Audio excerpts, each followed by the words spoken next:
मी प्रभाग क्रमांक 10चा गेल्या 30 वर्षापासून रहिवासी आहे। मी डॉक्टर संदीप देवळे, डेंटल सर्जन।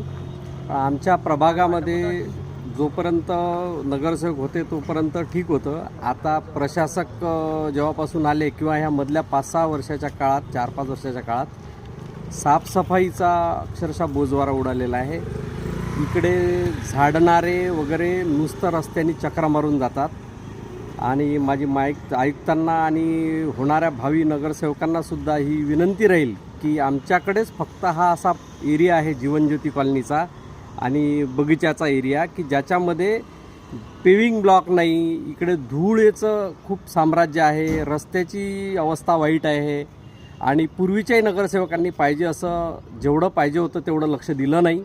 म्हणून मला असं वाटते की या प्रभागावरती, या दुर्लक्षित आमच्या या जीवनज्योती कॉलनीच्या प्रभागाच्या या एरियावरती चांगलं लक्ष देणारं युवा किंवा कुणी समजदार शहाणं व्यक्तिमत्व या प्रभागामध्ये निवडून यावं आणि आमच्या या एरियाकडे जे दुर्लक्षित आहे त्याच्याकडे लक्ष द्यावं।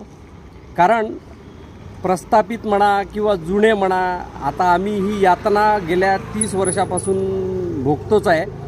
या बगीचाचा विकास पण याच्या आधीचे नगरसेवक होते त्यांनी केला, पण याचं मेंटेनन्स सध्या तरी चांगलं आहे। पण ह्या प्रभागाचे रस्ते आणि धुळीचं साम्राज्य आणि इकडे कचऱ्याचं व्यवस्थापन, आमच्याकडे घंटागाडीसुद्धा 8 दिवसातून एकदा येते।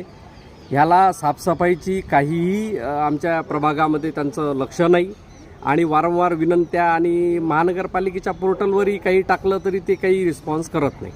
म्हणजे माझं असं म्हणणं आहे की या नवीन येणाऱ्या महानगरपालिकेच्या निवडणुकांमध्ये जो असं व्यक्तिमत्व जो या एरियाची समज असेल, आम्हा सगळ्या लोकांना या स्वच्छतेपासनं कमीत कमी जे दैनंदिन सुविधा आहे ह्याच्यापासून वंचित ठेवू नये एवढीच माझी विनंती आहे। आणि कुठल्या तरी एखाद्या युवा, समजदार, शहाण्या, शिक्षित उमेदवारांनी आमच्या प्रभागाकडे लक्ष द्यावं हीच माझी विनंती आहे।